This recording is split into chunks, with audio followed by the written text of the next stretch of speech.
Waalaikumsalam warahmatullahi wabarakatuh. Semoga Buya sekeluarga selalu diberi kesehatan dan selalu dalam lindungan Allah SWT. Amin.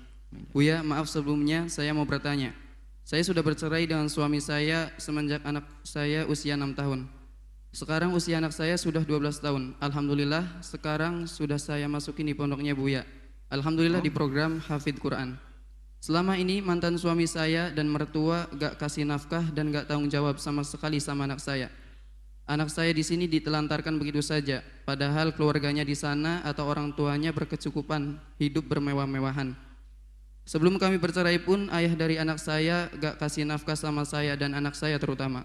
Maaf Buya, pertanyaan saya, semenjak 7 tahun yang lalu, baik mantan suami saya maupun orang tuanya gak bertanggung jawab. Tapi setelah anak saya 12 tahun ini, tetangga saya minta nomor rekening saya.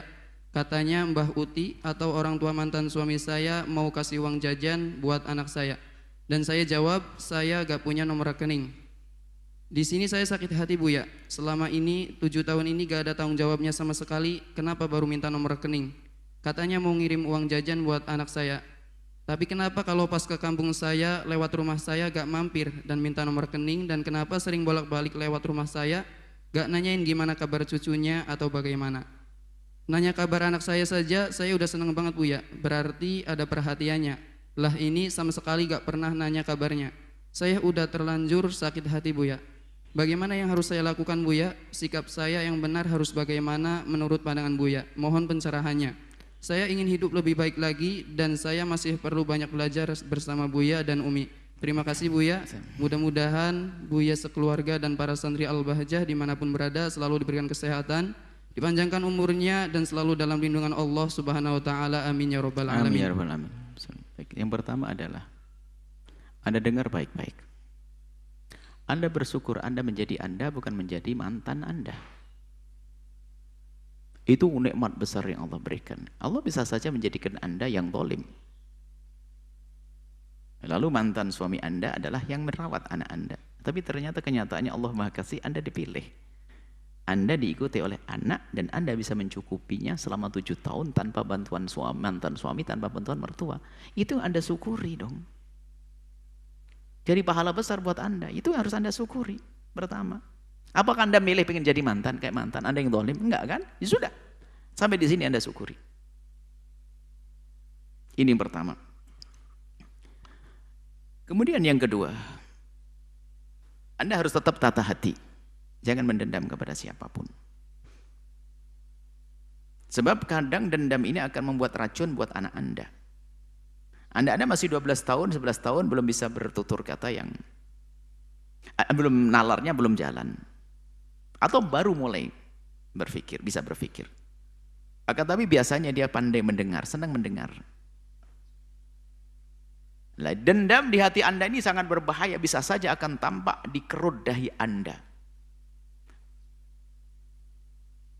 Atau di sedikit cibiran mulut Anda waktu membicarakan ayahnya, maka itu menanamkan kebencian. Apalagi kalau Anda terang-terangan ngomong tentang ayahnya begini, berarti Anda telah merusak anak Anda. Anda akan menjadi wanita istimewa, biarpun Anda yakin, seyakin-yakinnya mantan suami Anda zalim, jangan ajarkan kebencian di hati anak Anda. Tutup itu permasalahan pribadi Anda. Biarpun dia tidak ngasih nafkah kepada anak Anda pun yang ngasih makan Allah melalui Anda bangga dong. Anda bersyukur. Ternyata pun bisa Anda ngasih makan, bisa mondokkan kenyataannya sampai mondok. Jangan racuni anak Anda. Nah sekarang ini permasalahan broken home itu adalah permasalahan adalah hawa nafsu orang tuanya. Orang berpisah, tasrih bi ihsan, bisa. Perpisahan yang baik ada dalam Islam. Tapi dengan catatan jangan saling menghujat, saling menjatuhkan. Kadang orang itu mencari pembelaan kepada sang anak atau pengen anaknya memihak kepadanya, dia sudah buta dia. Sehingga kadang seorang mantan istri membicarakan kejelekan ayahnya, ayah sang anak. Mantan suami menjadikan kejelekan mantan sang istri. Terus begitu, akhirnya sang anak punya tanggapan orang tuanya jelek semuanya. Yang satu kambing, yang satu kucing. Sering caci maki.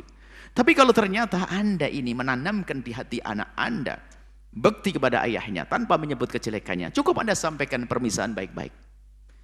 Belum cocok saja nak. Ayahmu tetap ayahmu, hanya Umi belum rela kalau kamu kumpul dengan ayahmu saat ini. Kamu ngaji yang benar, belajar yang benar. Suatu ketika kamu nanti dengan ayahmu. Gitu, tanamkan rasa hormat. Maka itu yang ada nanti kalau suatu ketika dia mendengar dari orang lain tentang kejelekan ayahnya, dia tambah cinta kepada Anda. Kalau tidak mendengar, tidak akan berkurang cintanya kepada Anda.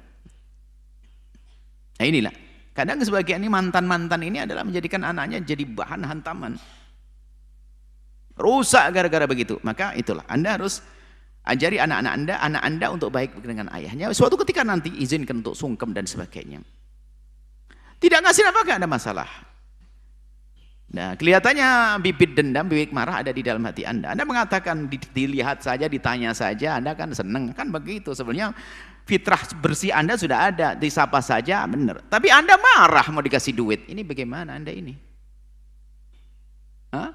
Tapi kok dia nggak langsung ketemu saja? Orang salah tuh kadang-kadang untuk mendekat tuh nggak langsung tutup poin. Kelihatannya orang Jawa Tengah ini Jawa Timur, ada bahasanya kemeluntan, sudah terlanjur nggak enak ini mau mulai itu susah. Gimana cara mau nyapa ini? Maka Anda pahami, Anda harus lapang hati. Mungkin beliau adalah menyesal selama ini dan mungkin akan menjadi keberkahan buat anak Anda. Anda terbuka, masalah ibu mertua adalah ibu mertua, nggak akan putus. Mantan suami iya, ibu mertua iya sambut. Assalamualaikum, waalaikumsalam, Anda cium tangan, Anda peluk, Masya Allah, selesai. Nggak ada urusan, Anda bukan mengharap itu. Bismillah. Kalau tidak dikasih pun Anda bisa membiayai hidup anak-anak Anda kok. Cuman sekarang Anda pengen harus mendapatkan pahala lebih gede lagi dan jangan jadikan anak Anda korban. Sambut mertua Anda. Ingin berikan uang saku pada cucunya, haknya cucu. Jangan Anda halangi. Jangan Anda takut nanti banyak ngasih duit lalu pindah ke enggak. Kalau ternyata putri Anda atau putra Anda itu ternyata sangat baik dengan neneknya sama bapaknya, Anda bersukses Anda. Dan tidak akan meninggalkan Anda. Dia sangat mengerti jasa Anda kok, nggak mungkin. Apalagi Anda pondokkan istimewa, seperti itu. Jadi Anda yang sudah baik jangan dirusak oleh iblis untuk menjadikan Anda punya dendam. Anda berbuat baik akan habis dengan dendam Anda ini. Dengan amarah Anda. Dengan kebusukan hati. Anda harus bersihkan hati Anda. Anda lapang hati. Kalau ingin memberi, silahkan memberi. Itu adalah cucumu, ibu. Silahkan. Ada. Kasih rekening khusus, ini rekening buat anak Anda yang megang semuanya. Kalau mau, barangkali memang sebetulnya sudah rindu dia kepada cucunya. Cuman dia itu mungkin terlanjur salah, terlanjur ini nggak enak memulai. Kan bisa saja ada satu kawan itu terlanjur salah, nggak tegur-teguran. Terus sepanjang 2 tahun, 3 tahun nggak ngomong. Padahal semuanya pengen memulai.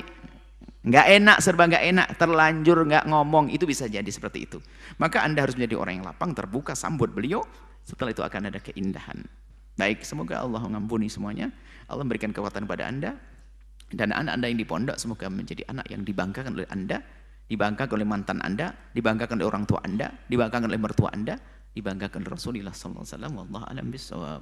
Setelah Anda menyaksikan video ini, jangan lupa berselawat kepada baginda Nabi Muhammad sallallahu alaihi wasallam.